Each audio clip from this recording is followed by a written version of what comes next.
The indie game development scene is stronger than ever, with more games being made by the day and more developers being able to make what they enjoy most their livelihood. However, the modern indie scene suffers from a number of hurdles it's going to have to overcome, and getting past these obstacles becomes a more and more daunting task by the day. In fact, many people would say that the golden age of indie development is long past, and what we're in now is more representative of a world on fire, or, if their outlook is gloomy enough, a post-apocalyptic wasteland. I certainly wouldn't go as far as to say that we're in an indie doomsday, but I can see why someone might think that. If we're going to figure out how to fix this problem in the modern indie landscape, we're first going to have to understand how things ended up this way.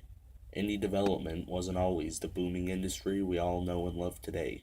In fact, there was a time where creating a name as an indie developer was next to impossible. We owe the popularity and widespread success of indie games largely to the trailblazers who have since become indie gaming rock stars. People such as Derek Yu, Dan Paladin, John Blow, and Edmund McMillen. These are all likely names you know if you're invested into indie development. Furthermore, you probably know that this small handful of people are among those responsible for some of the biggest hits in indie gaming. If it wasn't for them forging the way for other developers, we'd likely still be in a world of indie games that's closer to the early 2000s than it is now. You might recognize a few of those names in particular from a tiny little niche film called Indie Games the Movie. Indie Games the Movie, while a phenomenal film in all other aspects, represents a dishonest ideal of what the indie development life is like. Because of Indie Games the Movie, a large amount of people began to get into game development thinking they could put themselves through extreme amounts of stress in return for guaranteed financial success. And this simply isn't the case. Of course, trying to pinpoint every single issue in the modern indie scene to a single film would be ludicrous, but I would say that it played a vital role in introducing indie development to the world at large and created the influx of people necessary for us to see the problems that we do.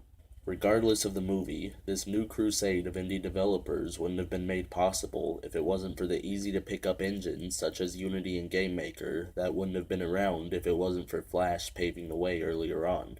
Now that there were thousands of new eager developers taking their first steps into game development, new platforms such as GameJolt, itch.io, and Steam Greenlight had to take form to accommodate them.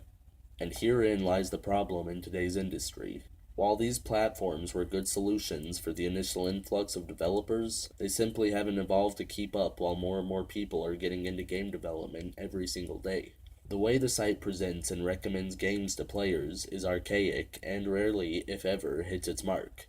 This makes it difficult for players to find the games they'd enjoy, and makes it difficult for developers to attract players that would enjoy their games. Instead, we're left with developers and players alike saying that there's too many games being created, and that we're living in the indie apocalypse. Deep down though, I don't think that any of these people really want to see less games being made. After all, what's wrong with more variety and more games to learn from? In fact, while the number of developers keeps growing, so does the number of players embracing indie games on a wide scale, making the accommodation of these developers into making this their livelihood more than possible, if they're good enough as developers, that is. Tackling this problem certainly seems a daunting task, but I don't believe it's as hard as it initially appears. One good solution that I'm sure many platforms have begun to implement is a drastic improvement upon search functionalities. We have all sorts of ways to access stored data, yet still most sites are limited to game titles, authors, and genres, maybe game descriptions if it's real advanced. This makes finding the specific game that you want hard as you have to scroll through hundreds of loosely related games that you don't want.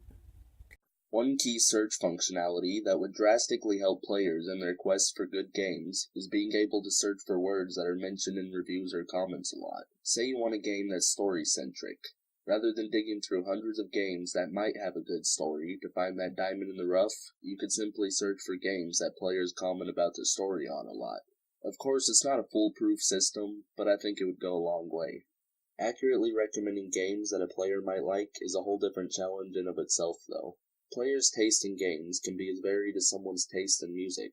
What you want to play at any given time is really entirely dependent upon your mood, and computers are a long way off from being able to accurately guess that. I don't think it's entirely impossible to help point players in the right direction, though. The best system I can come up with that's reasonable to be implemented at the time is a simple weighted suggestion system.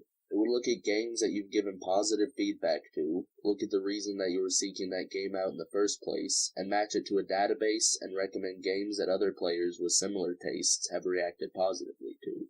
So while the indie landscape we live in now certainly is unforgiving and hard to be recognized in, I don't believe it's going to stay this way forever, and I certainly don't believe that this is the end of indie games.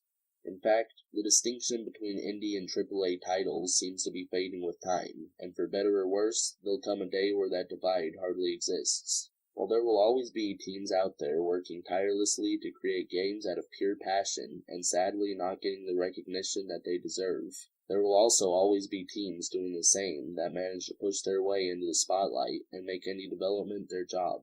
And as more people are able to make a living off of indie games, more people will continue to come in.